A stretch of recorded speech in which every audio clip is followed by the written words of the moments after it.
Assalamualaikum warahmatullahi wabarakatuh. Alhamdulillahirabbil alamin wassalatu wassalamu ala asyrafil anbiya'i wal mursalin sayyidina Muhammadin wa ala alihi wa sahbihi ajma'in.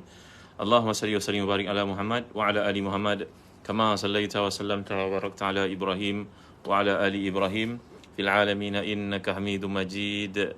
Amma ba'd. Alhamdulillah sahabat ini milik Allah sekalian, alhamdulillah syukur pada Allah SWT pada malam ni kita berhimpun lagi dalam majlis ilmu. Pagi tadi saya tak sempat nak menyampaikan kerana sibuk dalam program dekat book fair di WTC. Terima kasih bagi tuan yang datang mengimarahkan program ilmu kami di sana. Terima kasih Mulia Raja Zain, terima kasih Melissa, terima kasih sahabat kat TikTok, Nice, ya, semua sahabat yang hadir pada malam ini. Ahmad Arif, saya susah lah nak baca nama-nama dekat TikTok ni. Orang muda agaknya. Zira Sulaiman, ya Allah, payahnya nak sebut nama korang. Takut salah pula kan guys, InsyaAllah. Assalamualaikum Arif. Malam ni saya nak mengajak tuan-tuan puan-puan yang dimiliki Allah sekalian untuk merenungi satu surah yang digalakkan Nabi kita SAW untuk membacanya pada setiap hari Jumaat. Di atas sifat baginda merupakan Sadiqul Masduq, yang benar lagi dibenarkan. Ini sifat Nabi kita SAW. Masih fahami. Dengar tak suara anak? Tolong respon sikit. Salam Ustaz Umi Fatih yang sangat setia bersama hadir dalam majlis ilmu, yang sentiasa dapat membantu kita untuk mencatat apa-apa yang disampaikan. Terima kasih ya. Tak terbalas jasa ustazah ni dengan suami. Assalamualaikum Azila Muhammad, Cik Maya Dudul, Ain Rafa'in, terima kasih. Barakallahu fikum ya. Jadi Nabi kita dipanggil dengan nama As-Sadiq Al-Masduq. Sangat clear ya. Terima kasih ya. Ali Rizqah Al-Wasalan Fatih dengar. Terima kasih. Jangan lupa sharing tau malam Jumaat ni, mudah-mudahan ada satu manfaat yang dapat kita kongsi bersama. Baik, saya bawakan untuk tuan-tuan, ini merupakan jilid yang kelima daripada Tafsir Ibn Katsir pada muka surat 419. Bagi mereka memiliki Tafsir Ibn Katsir, tolong buka pada muka surat 419. Tentang renungan kita malam ni pendek je, sekejap je. Terima kasih Syura Robeli Obel, terima kasih. Nanti cuba nak tutup kipas sekejap ya. Bismillah. Moga lebih jelas. Zubi, Alhamdulillah, terima kasih semua. Terima kasih Zazan Travel Store, terima kasih Fatih. Terima kasih pada Zazan Travel kerana sudi menyaja kuliah kita pada malam ni. Baik pada malam ni kita lihat surah Al-Kahfi muka surat 419, jilid yang kelima daripada tafsir yang mulia ni, Tafsir Ibn Katsir. Baik, Al-Kahfi maksudnya gua. Dia merupakan surah Makkiyah. Ia merupakan surah yang ke-18. Jumlah ayatnya 110. Di bawah ni sekelumit keterangan mengenai keutamaan surah Al-Kahfi dan 10 ayat pertama dan terakhir yang juga merupakan pelindung dari fitnah Dajjal. Imam Ahmad meriwayatkan daripada Abu Ishaq, dia menceritakan, aku mendengar Al-Bara' bercerita, ada seorang yang baca surah Al-Kahfi. Sedang dalam rumah itu terdapat binatang ternak. Tiba-tiba binatang ternak itu kabur, lalu melihat ternyata awan atau yang mendung yang telah menaungi dirinya. Kemudian menceritakan perkara itu kepada Nabi SAW. Nabi pun bersabda. Hadis ini merupakan hadis sahih riwayat Bukhari Muslim, iaitu seorang sahabat Nabi membaca surah Al-Kahfi. Maka kuda ataupun unta yang ada dalam rumahnya itu, dalam kawasan rumahnya itu, dalam kandangnya itu meronta-ronta. Seolah-olah melihat sesuatu yang menakutkan. Maka sahabat ini pun keluar tengok apa benda tu, mungkin ada gangguan perompak ke, ada binatang seperti serigala ke, ada apa-apa yang menakutkan sang kuda ataupun unta tu ke, tapi tak nampak apa-apa. Dia terus lagi baca surah Al-Kahfi. Kemudian binatang itu meronta-ronta lagi, seolah-olah ketakutan yang amat sangat. Maka akhirnya bila beliau melihat untuk kali yang berikut, dilihat ada kepulan awan naik daripada kawasan rumahnya menuju ke angkasa. Respon Nabi SAW dalam peristiwa itu gundah gulana. Alhamdulillah Barakallahu fikum. Baik, Zulusan, sahabat di TikTok, salam ya, Barakallahu fikum. Noriza Rul Jamal. Panjangnya nama Asri Azina Adnan. Alhamdulillah semua yang hadir ya. Bila perkara itu dilaporkan kepada Nabi, maka respon Nabi SAW itu merupakan malaikat yang turun untuk mendengar bacaan Quran yang kau sampaikan. Rafi'ah Mukhtar ya. Jadi surah yang dibacakan itu merupakan surah Al-Kahfi sebenarnya. Jadi ini menunjukkan kepada kita, kata Imam Nawawi dalam Syarah Muslim berkenaan hadis itu, apabila seorang baca dengan ikhlas, suaranya merdu, bacaan bersungguh-sungguh, maka tak mustahil malaikat boleh hadir dalam bacaannya itu. Alhamdulillah, tolong jemput teman-teman kita lain untuk hadir. Allah besarnya pahala kita buat pada malam ni, andai kita memanjangkan kuliah-kuliah kebaikan ni. Kita tak mampu nak menyampaikannya, tak mengapa. kita beritahu orang keliling kita tentang adanya kuliah begini, bertujuan mungkin untuk repair, untuk baiki keadaan yang orang yang tidak faham. Moga dapat ditunjukkan, diberikan panduan dengan apa yang kita sampaikan itu. Alhamdulillah semua. Zubir-zubir. Ila wa syadilah. Tolong sampaikan kepada teman-teman kita yang lain. Ajak mereka untuk hadir. Mungkin tengah sibuk menguruskan anak-anak, keluarga, makan dan sebagainya. Namun ada peluang juga untuk mendengar sikit sebanyak kuliah yang akan menyuburkan iman, insyaAllah. Tolong, ya Allah, kalau seorang ni share pada 10 orang. Penting tahu bicara kita nak baca pada malam ni. Kenapa Nabi kita menyuruh kita baca surah Al-Kahfi, tidak surah-surah yang lain? Apa kepentingannya? Apa yang terdapat di sebaliknya? Memanglah surah ni panjang, 110, kita nak uraikan ayat demi ayat. Mungkin tak sempat. Tapi saya akan tarik perhatian tuan-tuan kepada beberapa hakikat kepentingan surah ni untuk kita faham, ya. Baik. Jadi kemudian bila dikatakan kepada Nabi, Nabi pun sabda, Iqra fulan fa innaha sakinah tanzilu inal Quran aw tatanazzalu aw tanazzalatil Quran. Baca surah Al-Kahfi wahai fulan, kerana sungguhnya awan itu merupakan ketenangan, malaikat yang turun ketika Quran dibacakan, ataupun turun kerana membaca Al-Quran, ketenangan yang hadir dalam diri kita. Tuan-tuan, saya pernah cerita pada tuan-tuan tentang seorang ulama terkemuka, Imam Al-Jama'ili dari Baitul Maqdis, Al-Maqdisi, yang pernah dipesan oleh gurunya. Berkata kepada beliau, wahai Al-Maqdisi, andai engkau pergi menuntut ilmu di mana tempat sekalipun, berhentinya atau bertambahnya ilmu engkau itu bergantung pada banyaknya ayat yang kau baca.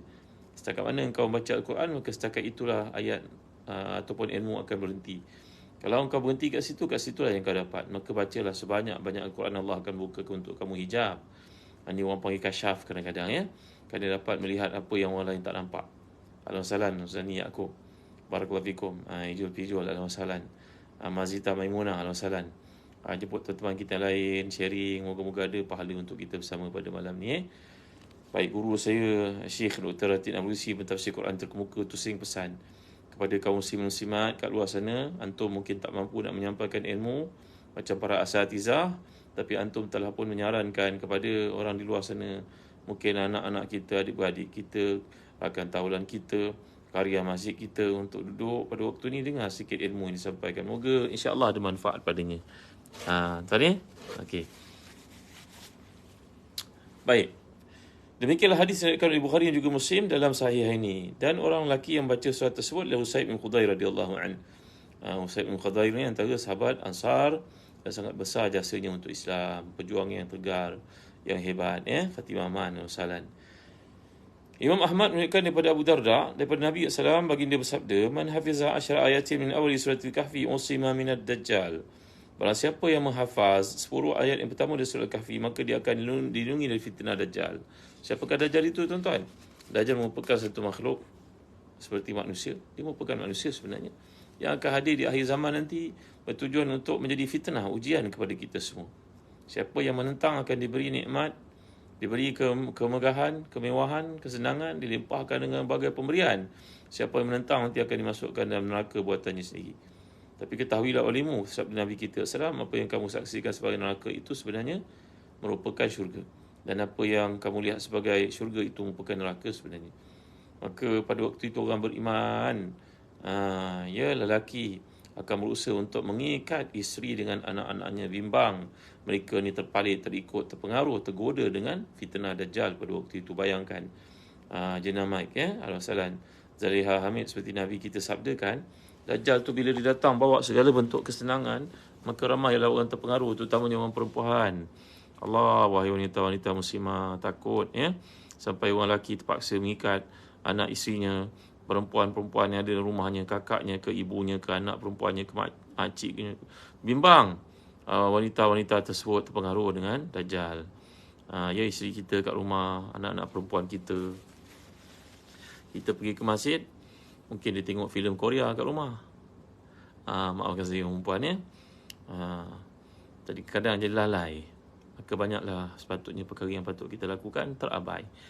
Mungkinlah orang kata untuk release tension sikit-sikit. Tapi kalau sepanjang waktu melihat, nonton berjam-jam, balik kerja sampai tidur waktu malam, macam tak ada aktiviti, tak pernah nak challenge diri sendiri. Ini yang kita bimbangkan sehati, ya. Maklumlah pada hari ini serangan pemikiran yang berlaku tu lebih hebat daripada serangan peluru pandu.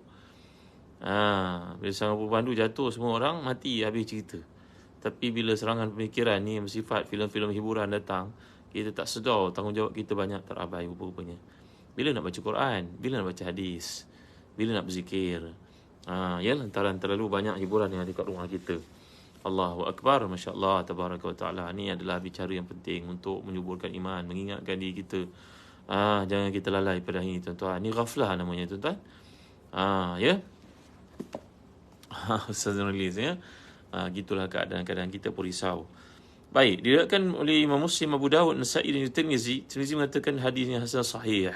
Demikian juga Imam Ahmad meriwayatkan daripada Abu Darda, daripada Rasulullah SAW baginda bersabda, "Man qara'a al-ashr al-awakhir min surah al-Kahf musliman min fitnatid dajjal." Siapa yang baca 10 ayat terakhir dari surah Al-Kahfi, maka dia akan lindungi daripada fitnah dajjal. Hadis ini juga hadis sahih, riwayat Muslim dan juga Nasa'i. Jadi madailah untuk baca 10 ayat awal ataupun 10 ayat yang akhir.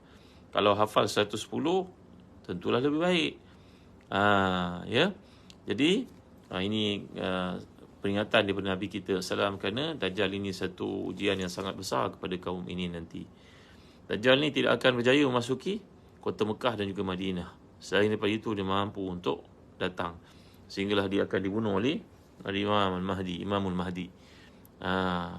Jadi Dajjal ni boleh sempat dia nak perdayakan Imam Mahdi itu, dia mengajak pengikut-pengikutnya untuk semayang pada waktu datangnya Imamul Mahdi itu. Sedangkan pada waktu itu merupakan waktu lepas asar, mana ada semayang pada waktu itu kan. Dia cuba nak memperdayanya. Kemudian datanglah Nabi Isa AS. Kemudian datanglah Ya'juj dan Ma'juj. Ni perkara-perkara yang dapat kita lihat dalam susunan hadis menceritakan tentangnya. Baik, kenapa kita baca surah Al-Kahfi ni, tuan-tuan? Seperti yang telah disebutkan tadi, ia merupakan satu daripada bab akidah. Kerana Nabi kita SAW beritahu kepada kita tentang perkara-perkara yang berkaitan akhir zaman berlaku. Apakah persiapan kita untuk menghadapinya? Menghadapi fitnah akhir zaman ini, bukanlah kita kena duduk mengkaji, mencari sebab benda-benda yang pelik-pelik, yang ajaib, yang apa istilahnya, gharib pun kita sibuk untuk highlightkan. Kita buat persiapan. Kata para sahabat, kalau Dajjal muncul di kalangan kami di Madinah pada waktu itu 1400 tahun yang lalu, Dajjal tak perlu ditentang oleh kaum muslimin, orang-orang dewasa. Tapi anak-anak pada masa waktu itu dah cukup untuk memeranginya. Habibah Abdullah, ya. Kerana anak-anak pada masa itu pun imannya macam gunung besarnya. Iman seorang kanak-kanak pada masa itu pun lebih iman kita pada hari ini, orang tua. Tapi apa nak buat, menuju ke akhir zaman, manusia makin banyak kejahilan. Mereka makin kurang menuntut ilmu. Mereka makin banyak terlalai dengan perkara-perkara bersifat keduniaan. Maka dengan sebab itu Nabi SAW mengingatkan kepada kita, sekurang-kurangnya hafallah surah Al-Kahfi ini, 10 yang awal, 10 yang akhir, untuk mengelakkan diri kita daripada fitnah Dajjal. Sebenarnya surah Al-Kahfi ini juga menghimpunkan untuk kita ada banyak pengkisahan. Yang pertama, kisah tentang Ashabul Kahfi itu sendiri. Kan kita dapat lihat bila Allah SWT menyatakan, a'udzubillahi minasyaitonirrajim, pada muka surat ke 426. Am hasibta anna ashabal kahfi wal raqim kanu min ayatina ajaba idh awal fityatu ila al-kahfi faqalu rabbana atina min ladunka rahmah wa hayyi lana min amrina rasyada. Atau apakah kamu mengira bahawa orang mendiami gua dan mempunyai raqim itu mereka termasuk tanda-tanda kuasa kami menghairankan? Ingatlah tak kala pemuda-pemuda itu mencari tempat perlindungan dalam gua, lalu mereka berdoa, wahai Tuhan kami, berikanlah rahmat kepada kami di sisimu dan sempurnakan buat kami petunjuk yang lurus dalam urusan agama kami. Jadi ini yang pertama sekali kisah yang dibawakan oleh Allah untuk kita, kisah Ashabul Kahfi. Pemuda-pemuda yang beriman, walaupun dapat tentangan pada masa itu, iaitu raja yang telah memaksa rakyatnya untuk murtad, menyembahnya. Tetapi pemuda-pemuda ini telah pun memperteguhkan iman mereka, melarikan diri masuk ke dalam gua. Itulah satu-satunya cara untuk menyelamatkan akidah dari dirosakkan. Bayangkan tuan-tuan, pada hari ini pemuda tahu, Ashabul Kahfi, innahum fityatun. Allah menekan perkataan fityah. Ya. Dah boleh, ya. Jual dah boleh. Jumaat mula dengan waktu maghrib ni tadi. Kita kira baca selepas maghrib pada hari Jumaat ni, dah kira masuk hari Jumaat. Inilah yang dituntut untuk kita membaca surah Al-Kahfi yang diberi kepada hati kita nur dalam hadis yang lain. Baik, jadi menekankan tentang aspek kepemudaan ini. Mereka lah yang banyak menyokong Nabi SAW. Bila Nabi membawa Islam itu ke kota Mekah, tengok berapa ramai penyokong Nabi. Semuanya merupakan orang-orang muda. Abu Bakar radhiyallahu anhu lebih muda daripada Nabi SAW. Umar radhiyallahu anhu jauh lebih muda daripada Nabi SAW. Uthman muda daripada Nabi SAW. Itu merupakan menantu Rasulullah SAW. Dan Sayyidina Ali juga budak pada masa datangnya Islam. Usianya baru 8 tahun. Tengok Datuk Haji Azizah, barakallahu fikum. Terima kasih Sri Hashim. Boleh tak baca surah Al-Kahfi setiap hari? Boleh jawapannya. Tapi likuli maqamin maqal. Ya, Nabi mengajar kita, panduan Nabi ni seorang tokoh terapi kerohanian yang penting. Nabi mengajar kita untuk membaca surah Al-Kahfi ni pada hari Jumaat. Hari lain Nabi membaca surah Al-Isra' contohnya setiap hari. Nabi baca surah Al-Isra', surah yang terletak sebelum surah Al-Kahfi ni, surah yang ke-17. Demikian juga Nabi gemar baca surah Az-Zumar. Setiap malam Nabi membacakannya. Surah As-Sajdah, Alif Lam Mim Tanzil. Begitu juga Nabi membacakan surah Al-Mulk sebelum tidur. Ustaz, dalam kitab Askar Imam Nawawi adakah hadis dalam kitab itu dianggap palsu? Hussein tidak ada hadis palsu. Dalam Askar tidak ada hadis palsu. Ya, Imam Nawawi punya metodologi sangat kukuh. Beliau merupakan seorang ahli hadis. Ya. Jadi Imam Nawawi seorang yang sangat faham dalam bab ini, tidak ada hadis palsu. Yang ada hadis yang lemah tetapi tidaklah terlalu lemah, kerana ada dinyatakan di awal kitab Al-Azkar itu bagaimana metodologi Imam Nawawi dalam pengambilan hadis-hadis yang dhaif, tetapi bukan dhaif jiddan. Jadi siapa yang mengatakan dalam hadis dalam Al-Azkar itu ada hadis palsu, sebenarnya telah berbohong dan dia merupakan seorang yang paling jahil di atas muka dunia ni. Tidak ada dalam kitab Askar hadis palsu. Baik. Ustaz, adakah Dajjal akan dibunuh oleh Imam Mahdi ataupun Nabi Isa AS? Dajjal akan dibunuh oleh siapa dia? Nabi Isa AS. Ya, Dajjal akan dibunuh oleh Nabi Isa AS. Baik, okey. Muhammad Sofi, hijrah biiznillah. Baik, jadi perkara pertama ditekankan surah Kahfi ni tadi adalah sifat pemuda yang kukuh imannya walaupun ilmunya mungkin tak seberapa. Maka apa yang mereka dapat buat pada masa itu adalah menyelamatkan diri mereka masuk ke dalam gua untuk mengelakkan diri mereka dimurtadkan. Kadang-kadang kita kagum tengok orang-orang muda pada hari ini, ya, walaupun banyak lalai dengan dunia yang macam-macam benda ada pada hari ini, dunia hidup pikuknya dengan berbagai hiburan, tapi kita tengok di masjid-masjid orang muda datang sembahyang. Allahu Akbar, hebatnya orang-orang muda ni. Bagi galakan kepada mereka. Kalau kita ni ada duit, bagi duit kat mereka, bagi mereka seronok, biar mereka datang selalu. Ya, hebat tau. Ujian zaman muda ni, tenaganya banyak, hiburannya banyak. Banyak tempat pada hari ni pula dia punya wifi free. Duduk kat situ berzaman-zaman, berkurun-kurun, duduk melihat benda-benda melalaikan. Tapi anak-anak muda datang ke masjid ni memang lagi terrespect sangat. Bagi pada mereka ni sokongan, puji mereka. Kalau mampu jadikan mereka menantu kita. Begitu tuan-tuan ni boleh kelas sekalian. Jadi pada hari ini kalau kita dapat lihat orang-orang muda yang berkecimpung dalam perkara-perkara keilmuan, kebaikan, kita mesti bagi galakan, bagi sokongan, bagi pada mereka ni nasihat. Kan? Jadikan mereka ni gembira dengan apa yang kita katakan. Jangan orang kita pergi ke masjid tengok orang muda pakai seluar jin. Pakai seluar jin pula sujud, nampak bahagian belakangnya, mungkin nampak bahagian auratnya. Dia pakai baju pula ketat. Jangan terus-terus pergi hamburkan nasihat depan orang ramai begitu. Malulah kat dia, tuan-tuan. Cuba kita cakap baik-baik dengan dia. Nak dari mana? Oh, alhamdulillah ya. Oh, muda dapat datang masjid, syukur. Bagi dia hadiah ke, bagi dia makan ke, bagi dia gembira ke. Macam mana Jumaat ni ada orang baca Quran ramai-ramai kat masjid, ajak dia makan ke. Nanti pelan-pelan lah tegur dia. Janganlah terus kita pergi hamburkan. Itulah hari pertama dia datang sembahyang, dengar ceramah ustaz mana-mana terus nak berubah. Tiba-tiba pada hari itu kita bagi pada dia kata-kata macam ahli lintar. Kesian dia, ya. Terus pada hari itu, bukan hari pertama, terakhir dia datang sembahyang. Berlaku tahu. Jangan kita buat perkara demikian pada orang-orang muda, ya. Kerana Allah mencerita kepada kita surah Kahfi ni, Islam ni disokong oleh orang-orang muda. Maka kita perlu mengambil perhatian dan beri pada mereka ni galakan. Baik tuan-tuan, seterusnya surah Kahfi ni Allah Ta'ala membawakan kepada kita kisah yang berikutnya, kisah yang besar, iaitu kisah tentang Nabi Musa AS. Kita dapat lihat ni bagaimana Allah Ta'ala menceritakan perkara ni menerusi ayat yang keberapa ni? Ayat mula daripada ayat yang ke-66.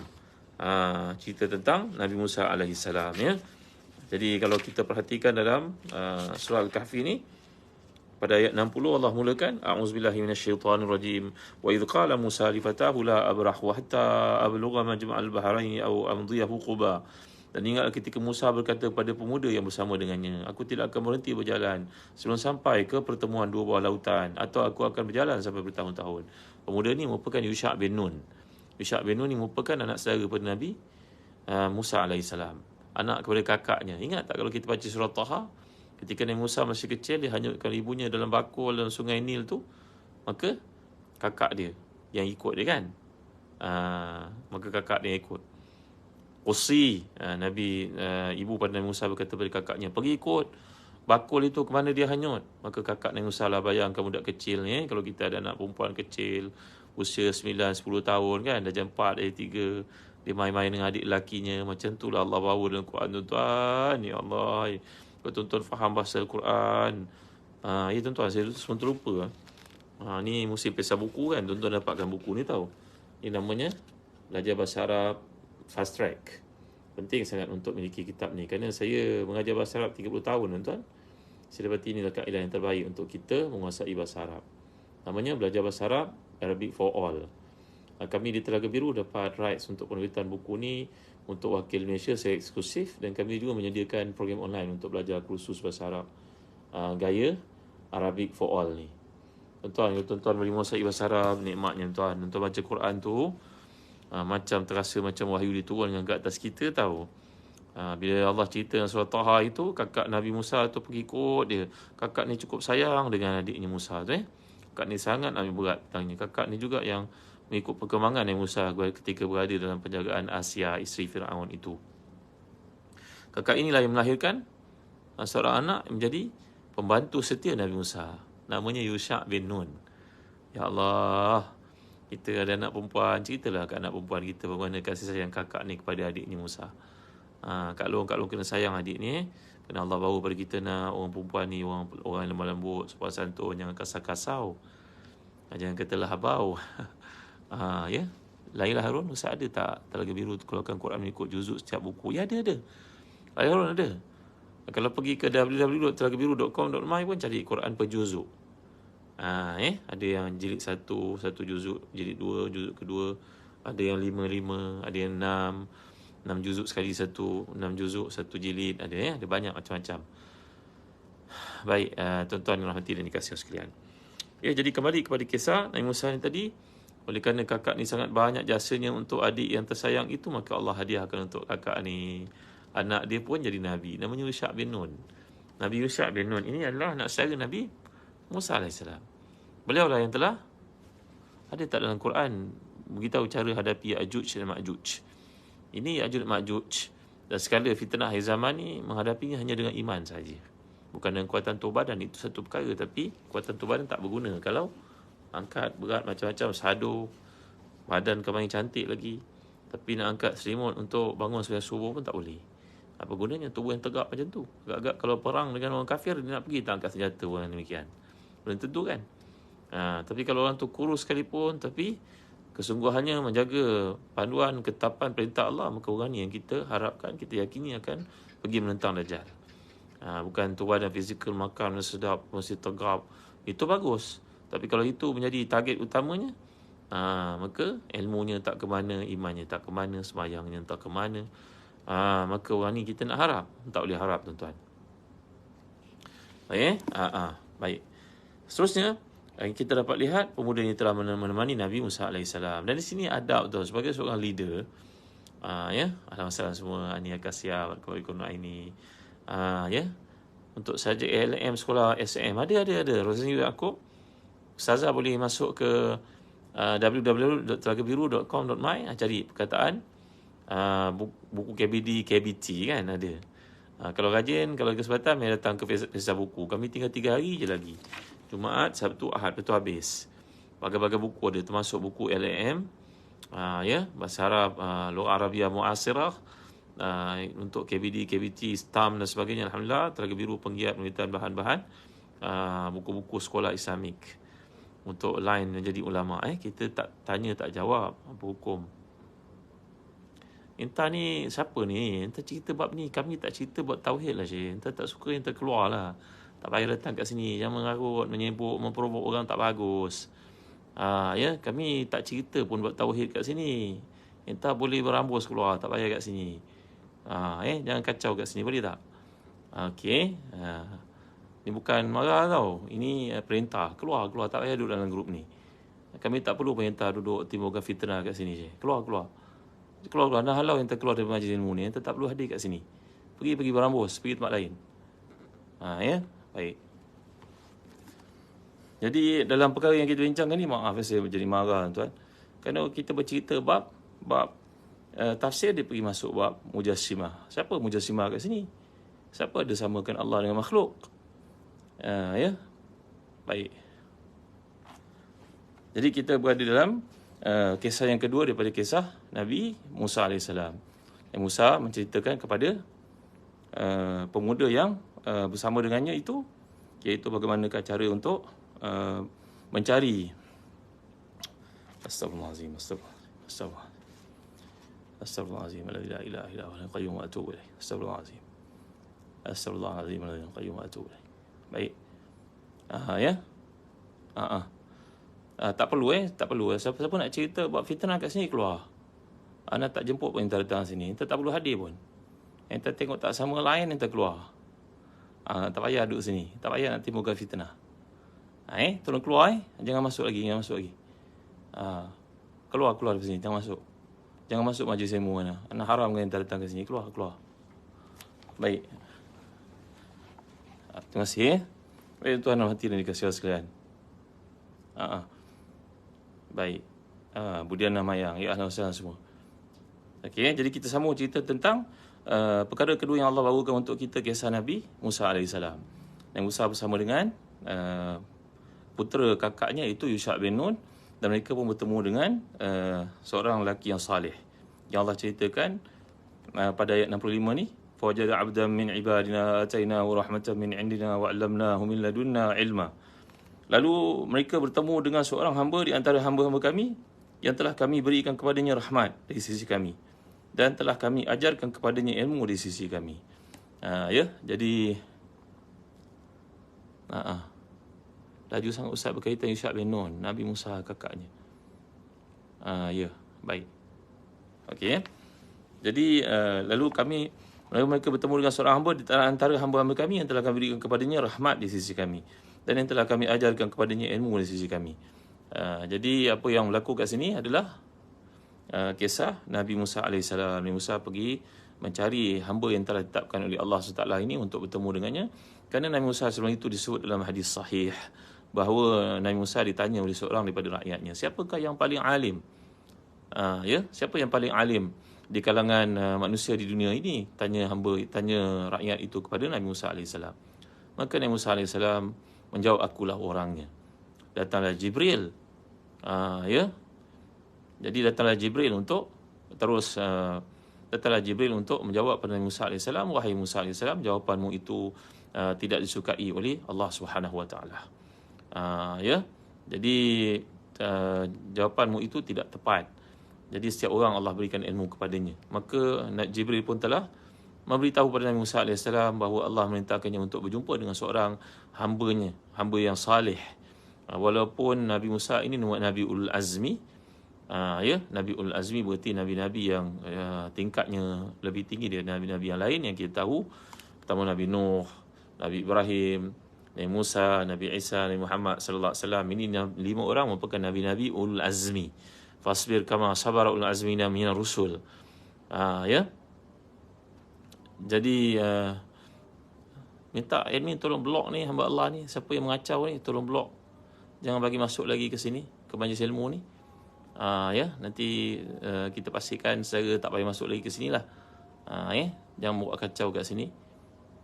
Bahawa kami tak perlukan nita pun, kami tak mengajar ilmu tauhid kat sini. Kita sedang belajar ilmu tafsir. Tak perlulah kita tanya benda yang tak ada kaitan. Okey. Baik, tak nak belajar boleh keluar dari sini. Tak perlu datang. Tak perlu datang kat sini. Tak perlu buat kacau kat sini. Jangan buat malu lah. Entah orang boleh trace entah siapa entah. Tak perlu masuk kat sini. Okey.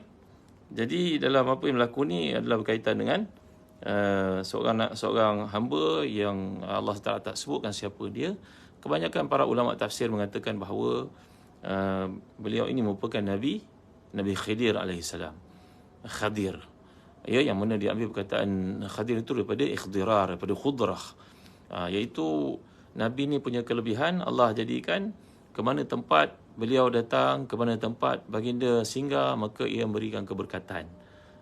Jadi khudrah Khadir ni berarti subur, kesuburan.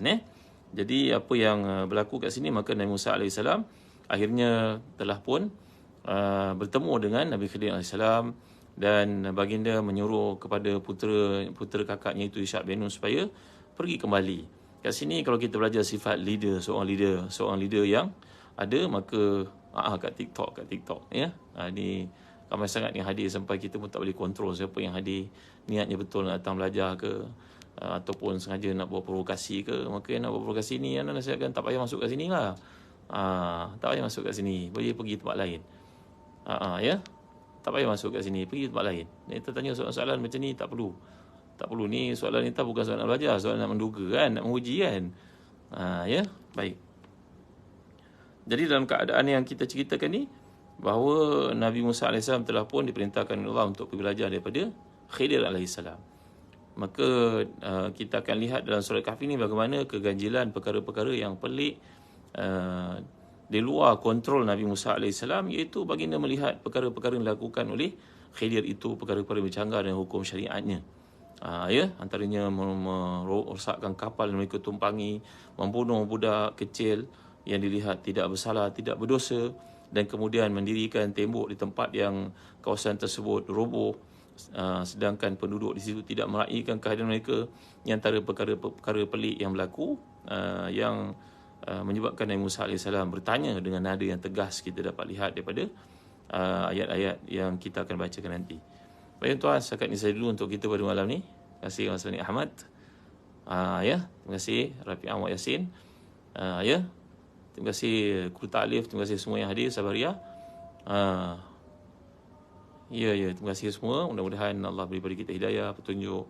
Ya, bagi mereka yang tidak suka mendengar kuliah saya pun tak paksa mereka untuk ikut. Kalau orang ajak pun boleh refuse, boleh tinggalkan, tak perlu hadir pun.